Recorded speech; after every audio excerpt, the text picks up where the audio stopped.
नमस्कार, आप देख रहे हैं प्राइम न्यूज़ धरनी हिंदी, जहां आपको मिलती हैं देश, दुनिया, राजनीति, खेल और मनोरंजन से जुड़ी हर बड़ी खबर सबसे पहले और पूरी सच्चाई के साथ। शुरुआत करते हैं आज की बड़ी खबरों से। जम्मू कश्मीर में आपराधिक कानून सुधारों की समीक्षा, अमित शाह ने की उच्च स्तरीय बैठक।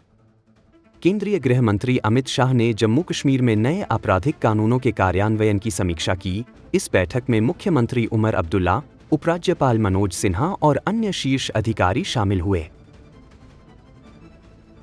ज्ञानेश कुमार की सीईसी नियुक्ति पर राहुल गांधी का कड़ा विरोध, पीएम मोदी को सौंपा असहमति पत्र। कांग्रेस नेता राहुल गांधी ने ज्ञानेश कुमार को मुख्य चुनाव आयुक्त बनाए जाने पर मोदी सरकार की तीखी आलोचना की। उन्होंने इसे सुप्रीम कोर्ट के आदेश का उल्लंघन बताते हुए चयन प्रक्रिया की निष्पक्षता पर सवाल उठाए और पीएम मोदी को असहमति पत्र सौंपा। एससी की फटकार के बाद रणवीर अल्लाहबादिया को मिली गिरफ्तारी से राहत, पासपोर्ट जमा करने के आदेश। सुप्रीम कोर्ट ने रणवीर अल्लाहबादिया को उनकी विवादित टिप्पणी पर कड़ी फटकार लगाई, इसे गंदे मानसिकता की अभिव्यक्ति बताया। हालांकि अदालत ने उनकी गिरफ्तारी पर रोक लगाते हुए पासपोर्ट जमा करने और जांच में सहयोग करने के आदेश दिए। रेलवे कर्मचारी पर 2 नाबालिगों से मारपीट का आरोप, वीडियो वायरल होने के बाद केस दर्ज। कोंकण रेलवे के गैंगमैन अशोक पुजारी पर 2 14 वर्षीय लड़कों से मारपीट करने और वीडियो सोशल मीडिया पर पोस्ट करने का आरोप लगा है। पुलिस ने उनके खिलाफ मामला दर्ज कर जांच शुरू कर दी है। बेंगलुरु मेट्रो में किराया बढ़ोतरी के बाद 6 लाख से ज्यादा यात्रियों की कमी, बीजेपी सांसद पीसी मोहन ने सरकार को ठहराया जिम्मेदार। बीजेपी सांसद पीसी मोहन ने बेंगलुरु मेट्रो के किराया बढ़ोतरी से 6.26 लाख यात्रियों की गिरावट पर कर्नाटक सरकार को जिम्मेदार ठहराया। वहीं सीएम सिद्धारमैया ने फैसले की जिम्मेदारी केंद्र की समिति पर डालते हुए किराया समीक्षा का निर्देश दिया। महाकुंभ बना मृत्यु कुंभ, ममता बनर्जी का योगी सरकार पर बड़ा हमला। पश्चिम बंगाल की मुख्यमंत्री ममता बनर्जी ने प्रयागराज महाकुंभ में अव्यवस्था को लेकर योगी सरकार पर निशाना साधा। आरोप लगाया कि वीआईपी को सुविधाएं दी जा रही हैं, जबकि गरीबों को बुनियादी सुविधाएं तक नहीं मिल रही। उन्होंने भगदड़ में हुई 30 मौतों को लेकर सरकार की योजना पर सवाल उठाए। तमिलनाडु में महिला पुलिसकर्मी भी असुरक्षित, कोयम्बटूर गैंगरेप पर अन्नामलाई का डीएमके सरकार पर हमला। तमिलनाडु बीजेपी अध्यक्ष के अन्नामलाई ने कोयम्बटूर में 17 वर्षीय लड़की के साथ हुए गैंगरेप की घटना को लेकर मुख्यमंत्री एम.के. स्टालिन की सरकार को घेरा। उन्होंने राज्य में महिलाओं की सुरक्षा और बढ़ते ड्रग्स के मामलों को लेकर डीएमके सरकार पर निशाना साधा। अन्नामलाई ने कहा कि तमिलनाडु में छात्राओं, महिला पुलिसकर्मियों और सरकारी महिला अधिकारियों की सुरक्षा खतरे में है। ढेंकानाल में शराब तस्करी रैकेट का पर्दाफाश, 50 भूमिगत कुएं मिले। ढेंकानाल के कामाख्यानगर में कच्ची शराब के एक रैकेट का पर्दाफाश हुआ, जहां 50 भूमिगत कुएं से अवैध शराब तैयार की जा रही थी। एक्साइज विभाग ने पुलिस के साथ मिलकर इस रैकेट का भंडाफोड़ किया और हजारों लीटर शराब, गुड़ और अन्य सामग्री जब्त की। किट यूनिवर्सिटी छात्रा की आत्महत्या, हादसे की जड़ में लापरवाही का खतरनाक पैटर्न। किट यूनिवर्सिटी में नेपाली छात्रा प्रकृति लामसल की आत्महत्या के बाद छात्रों ने संस्थान पर मानसिक स्वास्थ्य सहायता और सुरक्षा में कमी का आरोप लगाया। यह घटना पहले के दुखद मामलों की कड़ी के रूप में सामने आई है, जहां विश्वविद्यालय ने छात्रों के मुद्दों को सही तरीके से नहीं संभाला। भ्रष्टाचार मामला, सीबीआई ने आईएएस अधिकारी विष्णुपद सेठी के आधिकारिक आवास पर मारा छापा। सीबीआई ने भुवनेश्वर में आईएएस अधिकारी विष्णुपद सेठी के आधिकारिक आवास पर बुधवार को छापेमारी की, जो bridge and roof company limited से जुड़े कथित अनियमितताओं की जांच का हिस्सा है। सेठी ने छापे को अपनी प्रतिष्ठा को नुकसान पहुंचाने वाला बताया और आरोपों से इनकार किया। जगतसिंहपुर में शराब लदी ट्रक पलटी, श्रमिक की मौत।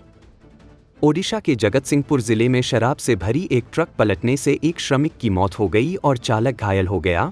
श्रमिक ट्रक में उतारने का काम कर रहा था, जब वाहन पलटने के बाद वह उसके नीचे फंस गया। पुलिस मामले की जांच कर रही है। ओडिशा सरकार जल्द शुरू करेगी मुफ्त 109 एम्बुलेंस सेवा। ओडिशा सरकार जल्द ही मुफ्त 109 एम्बुलेंस सेवा शुरू करने जा रही है, जो मृतक को अस्पताल से घर या श्मशान तक ले जाने के लिए पूरी तरह से निःशुल्क होगी। इस सेवा का लाभ जिले के मुख्यालय और मेडिकल कॉलेजों में पहले चरण में मिलेगा। ओडिशा सरकार शुरू करेगी सुभद्रा प्लस योजना। श्री जगन्नाथ दर्शन योजना से भक्तों को मिलेगा मुफ्त दर्शन। ओडिशा सरकार सुभद्रा प्लस योजना के तहत महिला सशक्तिकरण को बढ़ावा देने के लिए कई नई पहल करेगी। साथ ही श्री जगन्नाथ दर्शन योजना के तहत गरीब भक्तों को पुरी में भगवान श्री जगन्नाथ के दर्शन और महाप्रसाद मुफ्त में उपलब्ध होगा। नवीन पटनायक के मुख्यमंत्री कार्यकाल में पंचायती राज विभाग में 5 वर्षों में 28 करोड़ रुपए की भ्रष्टाचार। मंत्री रविनारायण नाइक। ओडिशा के पंचायती राज मंत्री रविनारायण नाइक ने विधानसभा में बड़ा खुलासा किया। उन्होंने पहले बताया कि 5 वर्षों में पंचायती राज विभाग में 28 करोड़ रुपए का भ्रष्टाचार हुआ है। भारत और कतर ने रणनीतिक साझेदारी को नई ऊंचाई दी। पीएम मोदी ने अमीर से की महत्वपूर्ण वार्ता। पीएम मोदी और कतर के अमीर ने व्यापार, ऊर्जा, तकनीक और निवेश में सहयोग बढ़ाने के लिए रणनीतिक साझेदारी को औपचारिक रूप से मजबूत किया। मैं लौटूंगी, शहीदों का बदला लूंगी। शेख हसीना ने यूनुस को बताया आतंकवादी। बांग्लादेश की पूर्व प्रधानमंत्री शेख हसीना ने वर्चुअल संबोधन में अपनी वापसी और शहीद कार्यकर्ताओं के लिए न्याय का संकल्प लेते हुए मोहम्मद यूनुस पर गंभीर आरोप लगाए। पुतिन ज़ेलेंस्की से बातचीत को तैयार, लेकिन क्रेमलिन ने यूक्रेनी राष्ट्रपति की वैधता पर उठाए सवाल। क्रेमलिन ने कहा कि पुतिन जरूरत पड़ने पर ज़ेलेंस्की से वार्ता के लिए तैयार हैं, लेकिन उनकी वैधता पर संदेह जताते हुए यूरोपीय सुरक्षा मुद्दों को प्रमुख बताया। चैंपियंस ट्रॉफी में खिलाड़ियों के साथ रह सकेंगी पत्नियां, लेकिन बीसीसीआई ने रखी यह शर्त। बीसीसीआई ने खिलाड़ियों को एक मैच के लिए परिवार संग रहने की अनुमति दी, लेकिन इसके लिए चयन समिति अध्यक्ष और मुख्य कोच की पूर्व स्वीकृति अनिवार्य होगी। मस्क मोदी मुलाकात के बाद टेस्ला ने भारत में तेज किया हायरिंग। बाजार में एंट्री की तैयारियां तेज।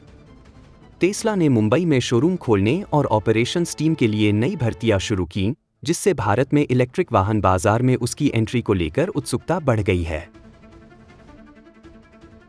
धरती ने करोड़ों वर्षों से खुद को रंगों से सजाया। पृथ्वी पर जीवन के रंगीन सफर की कहानी।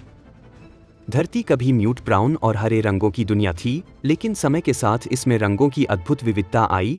जीवन की इस रंगीन यात्रा की शुरुआत 600 मिलियन वर्ष पहले दृष्टि के विकास से हुई, जिससे जीव प्रकाश और अंधकार में अंतर कर सके।